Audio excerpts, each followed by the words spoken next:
sign this right here, Trail, and this is rejecting the offer. And then the trial. Right there.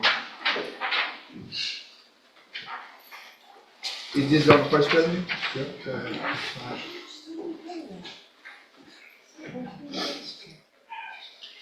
It's mandatory, right? But not mandatory. If you want to go to trial and not accept a From the outset, the judge makes the situation unmistakably clear. The defendant is at a critical crossroads: accept the plea agreement or proceed to trial. When a judge delivers such a direct warning, it is not casual commentary. It is a clear indication of the serious risks involved in rejecting the offer. plea agreement, then listen to your attorney and do what he's telling you to do. Okay, so basically this is completely off the table right now, the plea? Yeah. Right there. And there. What's all this? Defamation, man. They've been gaslighting me for 5 weeks straight. Been doing my best to get to the population going and try to stay out of trouble. They all look on the microphone. All right, this is, stop talking. This is cause numbers 24 DCCR 1500, 24 DCCR 1614, 1615, 25 DCCR 0436, and you're Traylon Hill. Yes, ma'am. And Mr. Hill's charged, let me go through this, in cause number, the first one, 1500, with obstruction or retaliation. Do not do that again. My apologies. Who's in here for him? My grandmother. All right. Ma'am, can you move over to that back corner so that he cannot see you and be distracted? Thank you for being here. Mr. Hill, you just don't know how to behave, do you? I apologize. Saying you're sorry doesn't matter. At this point, the judge's frustration becomes evident. In a courtroom, demeanor matters significantly. Judges observe not only what is said, but how it is said, tone, body language, and overall conduct. A statement such as, "You do not know how to behave," signals that the defendant's credibility may already be compromised before the case fully unfolds. This is nonsense. Since we were here last time, I don't even know how many more pages of the nonsense that you've been doing in our jail. It's gaslighting. It's solicitation. Okay. And I've been trying my best to stay out the way. I've been getting bullied over the microphone. I have inmates there encouraging the inmates to harass me, calling me punks, alpha, profit, you know, plenty of things. Gangster player, mad, Yeah. mortar. Man, I'm just trying my best to stay out the way. Okay. I got a job, I got a home, an actual home. I don't stay in apartments or anything like that. My mama actually owns rent houses. And you know what I'm saying? I'm actually trying to take care of the family business. And my dad's 76 years old. Yeah. I'm trying my best to stay out the way. Well, it doesn't look like you are. Yeah, it's tough in that facility. It's a war zone. So one of the time you're running back and forth, playing like a little kid in the day room. I work out. Who made I'm you a do boxer. that? I'm a boxer. I work out. Are you allowed to do that in the jail? In the rec room? Yes, ma'am. Okay, so are you allowed to do it in the other room? I have a one-man cell in the facility. Are you allowed to do that? Yes, ma'am. You are? I'm not running freely throughout the facility or anything like that, but I do work out a lot every day. So who made you dash the floor with water? Everyone in that facility has a water Who bottle. made you dash the floor with water? I'm not the only one. That was Listen me. to my question. No one did. No, but you did it on your own, Yeah, but right? it wasn't Nobody's like this. stop talking when I'm talking. I'm going to ask you some yes or no questions. Okay. So nobody's making you do those things, right? Nobody bullied you into dashing water, right? Yes or no? Yes, ma'am. Okay, hold on a second.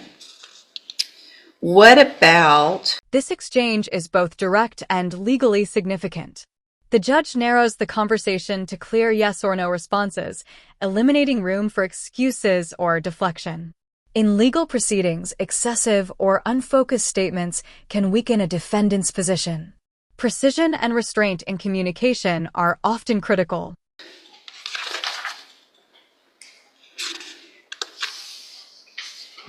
Why do you continue to make comments to the female officers out there. Why do you think that's okay, after you've been told not to do that? Sitting in the cell all day long, man. When I see them women, I get concerned. I'm a little boy. I admit that. 'Cause you're a lover boy? Yes, ma'am. So you understand that part of all of this trouble and you not being able to get your cases worked out is because you can't follow that rule. Yeah, I hate that. Did somebody bully you into being that way to those officers?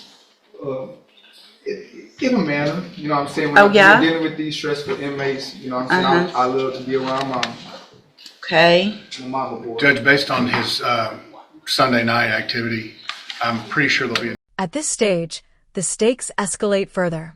The prosecution suggests that additional charges may be forthcoming.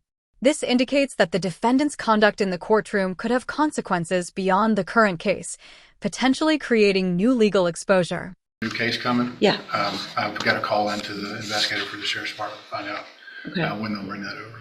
But I would ask that we go ahead and set these in for trial. And we've already talked before about the fact that everything that's happening, a jury is going to know about all that. You understand that? Okay. And do you think that's going to help you or hurt you when a jury hears how you're behaving in the jail? When it comes down to video footage and how I explain it, I think my efforts will be pretty good. You think so? Yes, ma'am. You think, let's go through real quick before we do this rejection. And cause number 241500, you're charged with obstruction or retaliation. Is that a third That is a third-degree. third-degree felony, which means if you're found guilty, the range of punishment is between 2 years and up to 10 years. Do you understand? And cause number 24 DCCR 1614, you're charged with aggravated assault with a deadly weapon. And second-degree felony offense, which means the punishment range is between 2 years and up to 20 years in prison if you're found guilty. Do you understand that? Yes, ma'am. And cause number 24, DCCR 1615, you're charged with aggravated robbery, which is a first-degree felony, which means if you're found guilty, the range of punishment is a minimum 5 years up to life in prison. Do you understand? Okay. And then in 250436, you're charged with burglary of a habitation, which is a second-degree felony.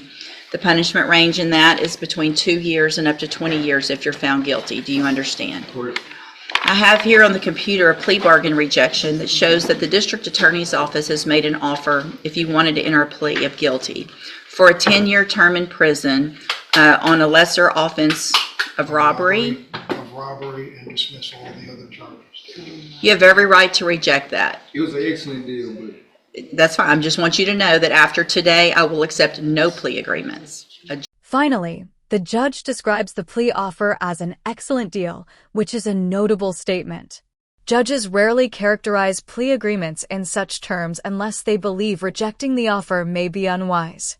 Declining a 10-year agreement while facing charges that could result in significantly harsher penalties represents a substantial legal risk, one that could ultimately shape the defendant's future.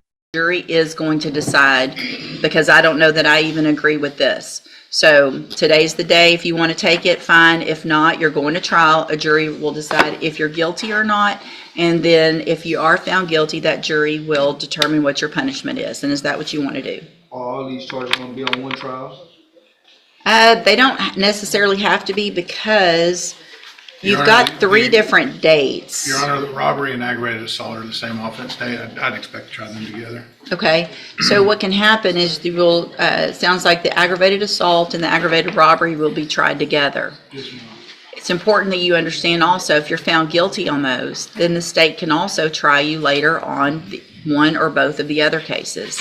If you're found guilty on those, because the offense dates are different dates, there is the possibility that any sentence that a jury gives you could be stacked or run consecutively. Do you understand? Right.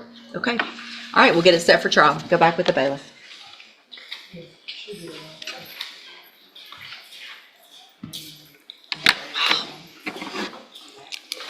Good luck, Mr. Burbank. Thank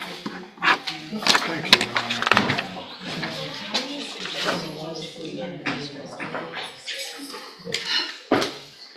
I don't know that I've ever been so mad at a defendant.